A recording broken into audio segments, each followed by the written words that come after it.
Welcome to my channel Supriya homemades. আজ আমি আপনাদের কাছে নিয়ে এসেছি কচুরলতির তরকারি ইলিশ মাছের মাথা দিয়ে। তার জন্য কড়াই বসিয়ে দিয়েছি। কড়াই একটু তেল দিয়ে দিলাম, অল্প করেই দিলাম। মাথাটা আগে ভেজে নেব। আর এখানে দেখুন লতিটা হালকা একটু গরম করে নিয়েছি যাতে না গলামালা কুটে। ইলিশ মাছের মাথাটা ছেড়ে দিলাম, ভেজে দেখুন বন্ধুরা মাছের মাথাটা আমার ভাজা হয়ে গেছে। হ্যাঁ, মাছের মাথা এভাবে সাইড করে দেবো। কালো জিরে দিয়ে দেবো। কালো জিরেটা রসুন ছোটো করে রেখেছিলাম, রান্না করার ছোটো রসুন এটাকে দিয়ে দেবো, ভেজে নেবো। তো গ্যাসটা পাল্টে নিলাম বন্ধুরা, ছোটো গ্যাস থেকে বড়ো গ্যাসে করে নিলাম।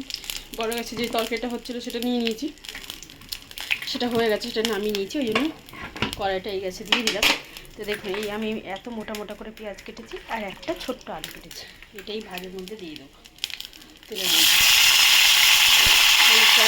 পেঁয়াজটা সবাই একসাথে ভালো করে ভেজে নেব।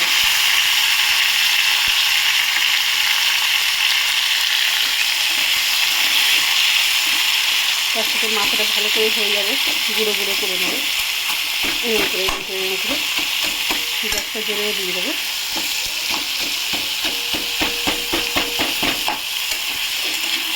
ভেজে ফিরছি। তো দেখুন বন্ধুরা আমি এইভাবে ভেজে নিয়েছি আর এইখানে লঙ্কা, হলুদ আর জিরে গুঁড়ো নিয়েছি। তো আমি এই জল দিয়ে দিলাম এর মধ্যে। আর এর মধ্যে কালকের আমার একটুখানি সর্ষে বাটা ছিল, তার মধ্যে একটু হালকা গরম জল মিশিয়ে রেখেছি, এটা এর মধ্যে দেবো। এটা নাড়াচাড়া করলাম, বেশ খানিকটা ধরে ভাজা ভাজা হয়ে গেল।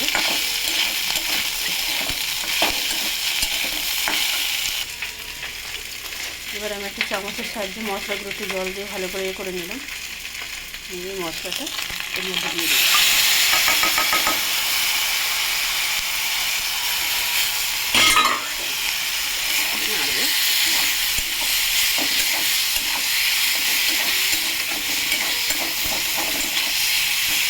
ভালো করে কষে ছিঁড়ে দেবো।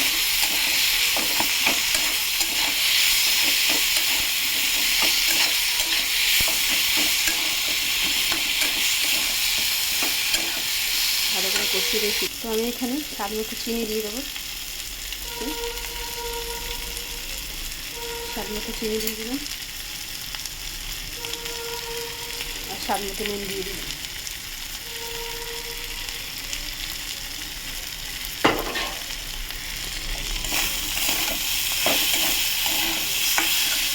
এবারে এই লতি সিদ্ধটা দিয়ে দিলাম, হালকা সিদ্ধ করেছে।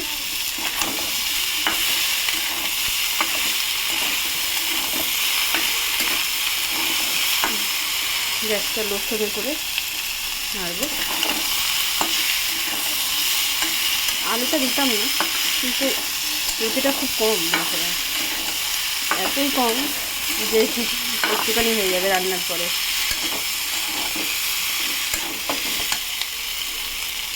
ফিরছি বন্ধুরা। তো বন্ধুরা গ্যাসটা আমি জোরে করে দিয়েছি, এরকম হয়েছে। এবার আমি এখানে এই সর্ষে বাটার জলটা দিয়ে দেবো।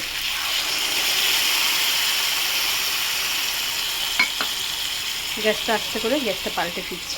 দেখুন বন্ধুরা আমি গ্যাসটা পাল্টে নিয়েছি।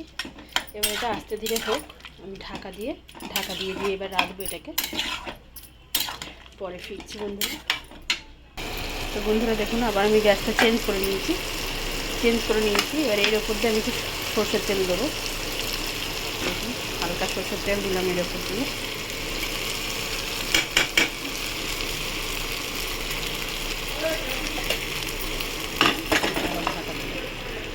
পরে ফিরছি।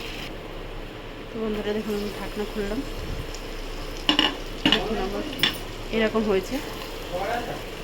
তো আপনারা ট্রাই করবেন, ট্রাই করে কমেন্ট সেকশনে কমেন্ট করে আমাকে জানাবেন আমার রান্নাটা কেমন হয়েছে। আর আমার চ্যানেলটা লাইক অ্যান্ড সাবস্ক্রাইব করে দেবেন। Thank you for watching.